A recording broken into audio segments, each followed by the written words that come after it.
பேசுறாங்களா அம்மா வினோதினி?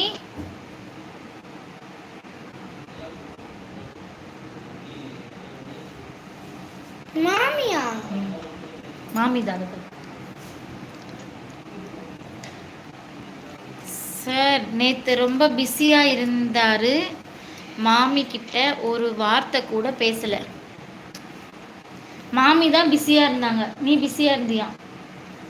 என்ன மம்மி, நீங்கள் தான் பிஸியாக இருந்தீங்க, நீங்கள் தான் பேசலை, கவினை பார்க்கவே இல்லை.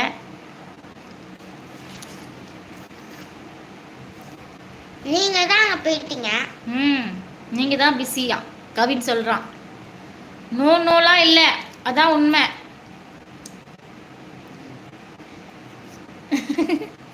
மாமி பிஸியாக இருந்து தானே அவங்க நேற்று.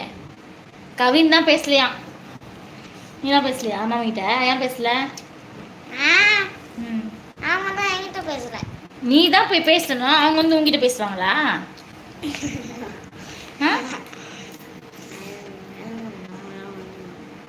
நான் இல்லைப்பா, அவங்க இல்லையா, பிஸியா இல்லையா, அவங்க ஃப்ரீயாக தான் இருந்தாங்களாம். நானும் ஓகே, சமையல் செய்ய ஆகி கொண்டிருக்கிறேன், முடிந்தவுடன் நீங்கள் லைவ்ல இருந்தால் வருகிறேன். ஓகே ஓகே அருண், போய் பாருங்கள், ஒர்க் பண்ணுங்கள். நல்லா நான் சொன்ன மாதிரி உப்புமா செஞ்சு பாருங்கள், எப்படி இருக்குன்னு சொல்லுங்கள் நாளைக்கு. ஆமாம் தானே, அப்படியே எனக்கும் பார்சல் பண்ணி கொடுத்துருங்க. கவின்க்கும் ஒரு பார்சலா சேமியா.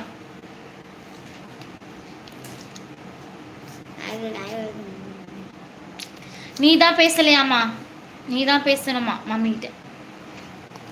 நீ தானே பேசணும், நீ தானே பேசணும் கேட்குறாங்க. நீ தான் போய் பேசணும். சாப்பிட்டாச்சாம்மா? சாப்பிட போறியா? அவங்க இங்க வந்து அதானே பேசுறதுக்கு. நீ இங்க வந்தாதான் பேசுவானா?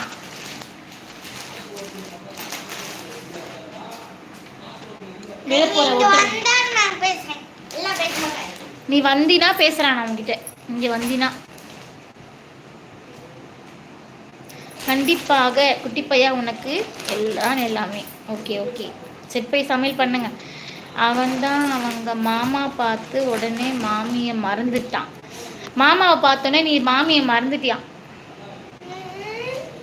விழ போறடா டேய்.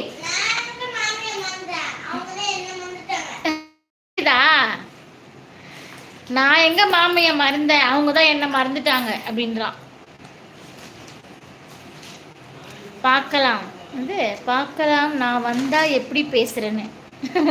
அப்ப மாட்டுவ நீ, இவ்வளவு பேசுறல இப்ப, அப்ப மாட்டுவ பாரு.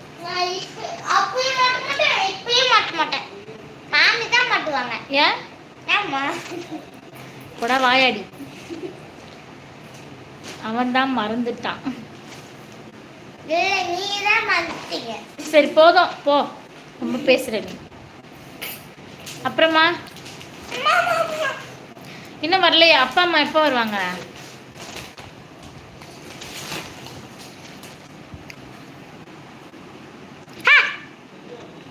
மாமி சாப்பிட்டீங்க கேளு. கௌஷி மேடம் இன்னும் வரலம்மா, டியூஷன் போயிட்டாங்க. வந்தோடனே டியூஷன் போயிட்டாங்க. கரெக்டாக 6 மணிக்கு உள்ளே வந்தோம். 6:15 ஆயிடுச்சு. கோவிலம்பாக்கத்தில் இருக்கும்போது 6 மணிக்கு கடையில் இருந்தேன். 6:30 மணிக்கு வந்தோடனே பேகை தூக்கின்னு ட்ரெஸ்ஸை மாற்றிட்டு கிளம்பிட்டாங்க டியூஷனுக்கு. அதுவா? டியூஷனுக்கு லேட் ஆயிடுச்சா? ஈவினிங் வந்துடுவாங்க. நான் லீவ் போட்டேன், அக்கா மட்டும் போயிடுச்சு. டியூஷன் போயிட்டாங்க, அவங்க வந்துட்டாங்க. இன்னும் கௌஷி மட்டும் வரல.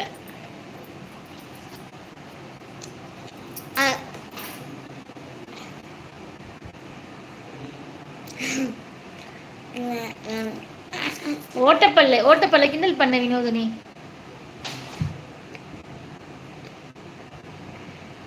இல்லைம்மா, கௌஷி வந்தோடனே சாப்பிடணும். தோசை ஊற்றி ஹாட் பாக்ஸில் வச்சுட்டேன், கார சட்னி அரைச்சி வச்சுட்டேன். வந்தோடனே சாப்பிட்டுட்டு தான் படுக்கணும். இன்றைக்கி ஒரே டயர்டாக இருக்குது. மதியமே வீட்டில் சாப்பிட்டோடனே தூக்கமாக இருந்துச்சு. கார்த்தியும் கரெக்டாக அந்த டிராஃபிக்கில் மாட்டின்னு லேட்டாக தானே வந்தான். வந்தோடனே அவன் சாப்பிட்டு அவனுக்கே ஒரே தூக்கம். உடனே 4 மணிக்கு கிளம்பிட்டேன் வீட்டில் இருந்து. அண்ணா அங்கே தான் கிண்டியில் வேலை செஞ்சுருந்தாரா, அப்படியே வந்து கூட்டிட்டு வந்துட்டாங்க. நான் படம் பார்க்கணுமா?